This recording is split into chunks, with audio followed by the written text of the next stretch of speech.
Hello everyone, welcome back to my channel. ఈరోజు మన వీడియోలో మీ అందరి కోసం ఒక మంచి టీ రెసిపీని చేసి చూపించబోతున్నాను. మనలో చాలామందికి టీ తాగే అలవాటు ఉంటుంది. సో ఈ వింటర్ సీజన్లో చాలామంది ఎక్కువసార్లు టీ తాగుతూ ఉంటారండి. సో రెగ్యులర్గా ఇంట్లో టీ ప్రిపేర్ చేసుకునే వాళ్ళు కూడా ఒకసారి ఈ స్టైల్లో టీని ట్రై చేసి చూడండి.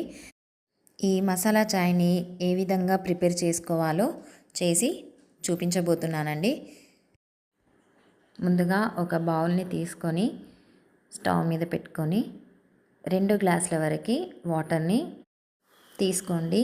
నేను ఇక్కడ ఇద్దరికి సరిపడా టీని ప్రిపేర్ చేస్తున్నానండి. మీరు ఏ గ్లాస్తో అయితే టీ తాగుతున్నారో ఆ గ్లాస్తో 2 గ్లాసుల వరకు వాటర్ని తీసుకోండి. ఇక్కడ వాటర్ కొంచెం హీట్ అయితే సరిపోతుంది. ఆలోపు మనం ఒక చిన్న అల్లం ముక్కను కొంచెం దంచుకొని వేడైన వాటర్లోని వేసుకోండి. ఒక ఇలాచీని కూడా కొంచెం దంచుకొని వేసుకోండి పొట్టుతో సహా. ఒక చిన్న దాల్చిన చెక్క వేసుకోండి. అలాగే 1 లవంగం, 3 మిరియాలను కొంచెం దంచుకొని వేసుకోండి.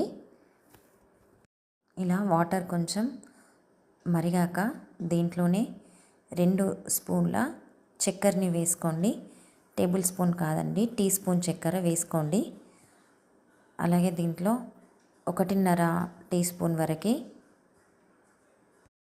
టీ పౌడర్ని వేసుకోవాలి. ఇలా అన్ని ఇంగ్రీడియంట్స్ వేసుకున్నాక ఈ డికాషన్ని ఒక 5 నిమిషాల పాటు మరిగించండి. ఇలా మరిగించాక మనం పాలు పోసుకోవాలండి. డికాషన్ చాలా మరిగితేనే టేస్ట్ బాగుంటుంది.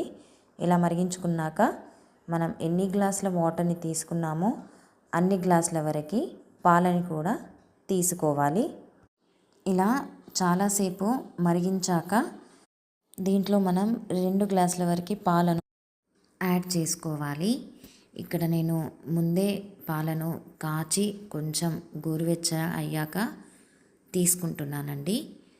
సో మీరు చల్లటి పాలను మాత్రం తీసుకోకూడదు. కొంచెం గోరువెచ్చగా ఉన్న పాలను తీసుకుంటే సరిపోతుంది.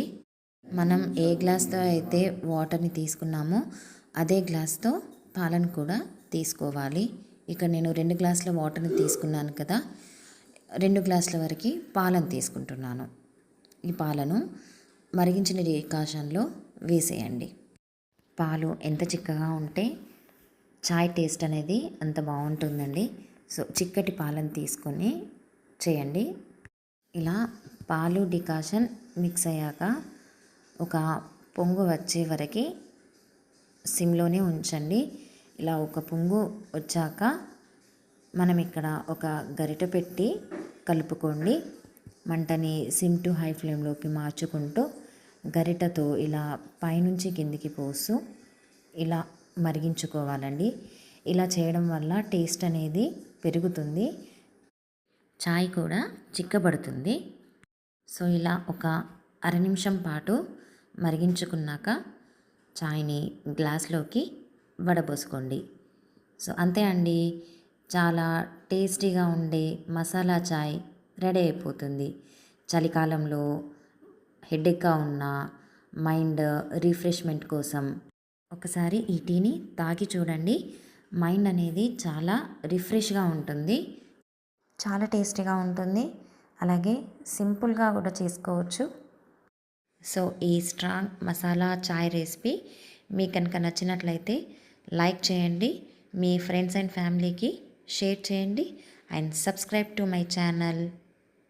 ఓకే అండి, బాయ్.